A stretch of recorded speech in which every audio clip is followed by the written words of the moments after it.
انا للہ و انا الیہ راجعون اللہم اجرنی فی مصیبتی واخلف لی خیرا منہا آمین۔ پچھلے سنڈے کو یہ خبر شام کے وقت کہیں وائرل ہوئی، اس وقت تک ہمارا یہ پبلک سیشن تو آپ کو پتہ ہے مکمل ہو چکا تھا۔ مجھے یہ عشاء کے وقت پتہ چلا، ہمارے عثمان بھائی کے نمبر پہ ہمارے ایک دوست ہیں کرنل عرفان صاحب جو ریٹائر ہو چکے ہیں، سینئر ہیں، انہوں نے کال کی اور مجھے عثمان بھائی نے کہا کہ جی یہ آپ فون سنیں۔ انہوں نے کہا جی کہ ان کا چونکہ بیک گراؤنڈ تبلیغی جماعت سے بھی رہا ہے، تو کہنے لگے کہ جی مولانا کے بیٹے کو کسی نے گولی مار دی ہے جی۔ میں نے ظاہر ہے انا للہ و انا الیہ راجعون یہی صحیح مسلم والی دعا پڑھی، اور پھر بعد میں جب سوشل میڈیا پہ اس کی ڈیٹیلز کو میں نے سرچ کیا تو ہر شخص اپنا ہی ورژن دے رہا تھا۔ کوئی کہہ رہا تھا کہ یہ دہشت گردوں نے حملہ کیا ہے، کسی نے کہا کہ انہوں نے اپنے حالات سے تنگ آ کر خودکشی کر لی ہے، کسی نے کہا کہ حادثاتی موت ہے۔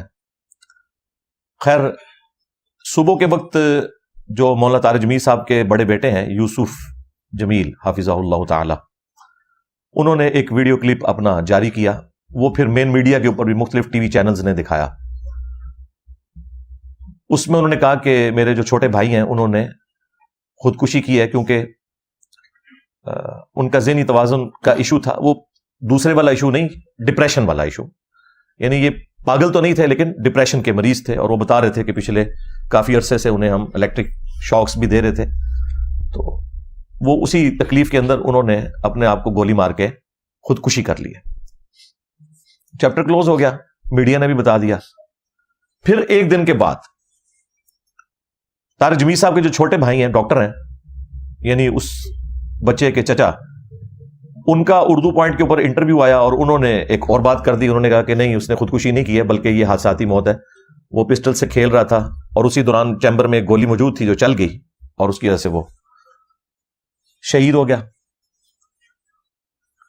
میں بھی ویسے سوچ رہا تھا کہ آج تک خودکشی کے جتنے بھی واقعات رپورٹ ہوئے ہیں اس میں ہمیشہ جو بھی خودکشی کرتا ہے نا پسٹل کے ذریعے، وہ کن پٹی پہ رکھ کے کرتا ہے، کیونکہ اس بندے نے انشور کرنا ہوتا ہے کہ میں اب زندگی سے جان چھڑاؤں۔ میں نے اس طرح کا کوئی کیس اپنی زندگی میں نہیں دیکھا کہ کوئی شخص جو ہے وہ سینے میں گولی مار کے خودکشی کرے، کیونکہ اس میں چانس ہوتے ہیں کہ بندہ بچ سکتا ہے۔ تو یہ ایک چیز مجھے یعنی ایک تنگ کر رہی تھی، تو مجھے لگا کہ ان کے چچا صحیح بات کر رہے ہیں کہ یہ حادثاتی طور پہ سارا مسئلہ ہوا ہے۔ لیکن دوسری طرف اس کے اپنے بڑے بھائی نے سٹیٹمنٹ دی اور ویڈیو میں آ کے کہ جی خودکشی کی ہے، تو اس کی وجہ سے پھر آپ کو پتا ہے سوشل میڈیا کے اوپر ایک طوفان بدتمیزی برپا ہو گیا۔ ہر شخص نے اپنی سوچ کے مطابق حصہ ڈالا اس میں۔ میں نے مولانا طارق جمیل صاحب کو کال تو نہیں کی، اس وقت مجھے پتا تھا کہ وہ غم کی کیفیت میں ہے، اور ظاہر ہے کہ جب آپ اس طرح کی سچویشن میں ہوتے ہیں اور رشتہ داروں کو اٹینڈ کر رہے ہوتے ہیں، پھر خود بھی تکلیف میں ہوتے ہیں، تو خام خواہ کسی کو فون پہ تنگ کرنا یہ بالکل ایک غیر اخلاقی حرکت ہے۔ اپنے طور پہ تو میں نے اپنے بھائیوں کے ساتھ مل کے اس کے لیے دعائیں مغفرت کر دی، بلکہ ان کی ویڈیو کے نیچے بھی جا کے میں نے کامنٹس کیے اسی وقت۔ وہ کامنٹس آپ کو ٹاپ پہ نظر آ جائیں گے کیونکہ ان کامنٹس کو کافی لوگوں نے لائک کیا ہوا تھا، تو وہ آٹومیٹیکلی ٹاپ پہ نظر آتے ہیں۔ 2 یا 3 دن کے بعد پھر میں نے مولانا طارق جمیل صاحب کو عشاء کی نماز کے بعد کال کی، لیکن انہوں نے کال نہیں اٹھائی۔ میری عادت ہے کہ جب میں کسی کو کال کروں تو بس ایک ہی کال کرتا ہوں، اگر وہ اٹھا لے تو ٹھیک، نہیں تو اس کی مرضی۔ این ممکن ہے کہ بندہ مصروف ہو، وہ خود پھر کال کر لیتا ہے جو بھی جس کے ساتھ واسطہ پڑتا ہے۔ خیر تقریباً 1 گھنٹے کے بعد مجھے طارق جمیل صاحب کی کال آئی، تو میں نے ان سے پھر تعزیت کی، انا للہ و انا الیہ راجعون اللہم اجرنی فی مصیبتی واخلف لی خیرا منہا، یہ دعا پڑھی اور جو بھی ایک روایتی انداز میں ہوتا ہے سارا معاملہ کیا۔ اور میں نے مولانا سے 3 سوال کیے۔ میں نے کہا کہ یہ مختلف ورژن آ رہے ہیں، مجھے آپ 3 باتوں کے جواب دیں۔ پہلی بات یہ بتائیں کہ یہ آپ کے بیٹے نے خودکشی کی ہے یا حادثاتی موت ہے؟ تو انہوں نے کہا یہ خودکشی والی بات بالکل جھوٹ ہے اور یہ مجھے تکلیف دے رہے ہیں، یہ حادثاتی موت تھی۔ اور بعد میں ان کی ویڈیو بھی آ گئی جس میں انہوں نے کہا کہ مجھے تکلیف نہ دیں، وہ جو قرآن خوانی کے موقع کے اوپر ان کی ویڈیو آئی۔ تو پھر میں نے دوسری بات کی جو جینون تھی، میں نے کہا اگر یہی بات ہے تو آپ کے تو اپنے بیٹے نے ویڈیو جاری کر دی تھی اسی رات، تو وہ اس نے ویڈیو کیوں جاری کی تھی اگر اسے اس بات کا نہیں پتا تھا؟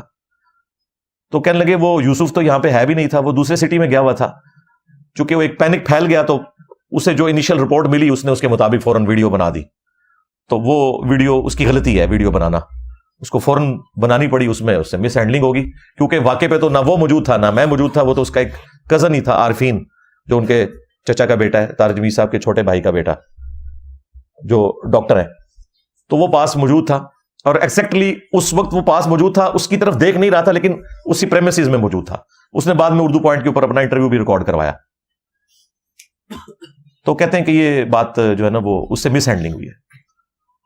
پھر میں نے تیسری بات ان سے یہ پوچھی کہ اگر آپ کو یہ پتا تھا کہ وہ ڈپریشن کا مریض ہے اور یہ سب کچھ ہے اور آپ کے سارے قریبی لوگوں کو پتا ہے, تو اس چیز کا تو کوئی تک نہیں بنتا کہ اگر اس نے پسٹل مانگی ہے تو وہ آپ کا گارڈ یا جو بھی تھا وہ اسے پسٹل پکڑا دیتا, جبکہ پتا ہے کہ وہ اس طرح کی کوئی ایکٹیویٹی کر بھی سکتا ہے.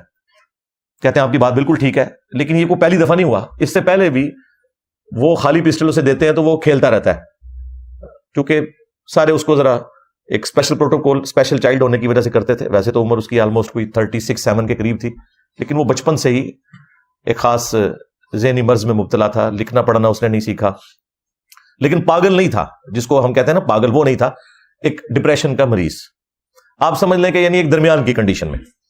تو کہتے ہیں وہ پہلے بھی اس طرح کرتا تھا, بس وہ چیمبر میں گولی پھنسی رہے گی تو وہ چل گئی. تو میں نے کہا مجھے بھی یہی لگتا ہے, اس کی وجہ یہ ہے کہ اگر اس نے یہ خودکشی کی ہوتی نا تو وہ کنپٹی پہ رکھ کے خودکشی کرتا, پھر وہ اتنے ہی اس نے زندگی کے سال اس ڈپریشن میں گزارے ہیں, ابھی آگے اس نے خودکشی کو کرنی تھی, اسلحہ تو اس کے پاس پہلے بھی اویلیبل تھا. تو مجھے یہ بات یعنی ٹھیک لگی. اس کے باوجود اگر کوئی سمجھتا ہے کہ انہوں نے پردہ ڈالا ہے تو وہ اس کے اپنے ذہن کا ایشو ہے. میرا خیال ہے ہمیں گھر والوں کی بات کے اوپر رائے کرتے ہوئے اس چیپٹر کو کلوز کر دینا چاہیے. یہ بڑی سخت زیادتی والی بات ہے کہ ایک گھر میں پہلے ڈیتھ ہوئی بھی ہے اور پھر ہر کوئی اس میں تب آزمائی کر رہا ہے, اس میں سے نکلنا کیا ہے.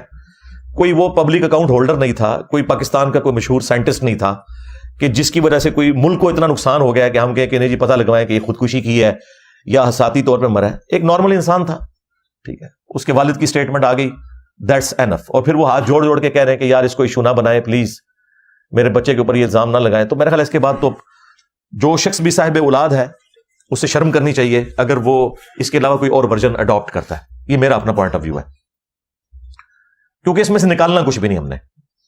تو یہ پورے کا پورا ایک سینیریو تھا, اور ان ساری باتوں کے بعد میں نے اس چیپٹر کو 3-4 دن پہلے کلوز کر دیا کہ ٹھیک ہے بات ہوگی. لیکن یہ پورے ہفتے میں ابھی تک اتنے لوگوں نے وی لاگز بنائے اس ٹاپک کے اوپر, ہر بندے نے آ کے اپنی ان پٹ دی اور جو کچھ اس میں سے نکالنے کی کوشش کی. پھر اس پر تر رہا یہ ہے کہ جو کچھ مولانا طارق جمیل صاحب نے مس ہینڈلنگ کی اس کی بھی ایک پوری لسٹ ہے, جس کی وجہ سے دوسرے فرقوں کے مولویوں کو موقع ملا, انہوں نے ان کے خلاف وی لاگز بنائے.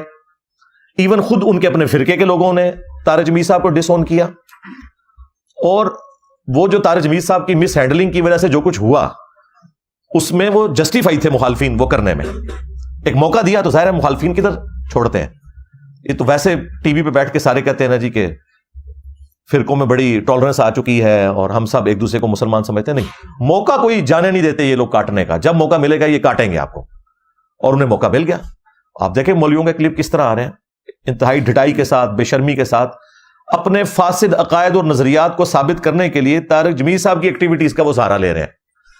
یعنی طارق جمیل صاحب نے جو کچھ کیا, نہ انہوں نے کوئی قرآن و سنت سے ریفرنس پیش کیا, اور نہ ان کے مخالفین اپنی جو غلط ایکٹیویٹیز اور عقائد و نظریات ہیں ان کو ثابت کرنے کے لیے قرآن و سنت کا سہارا لے رہے ہیں. وہ کہہ رہے ہیں طارق جمیل صاحب نے کر دیا لہٰذا ہمارا فرقہ بھی ثابت ہو گیا, یہ وہ کر رہے ہیں.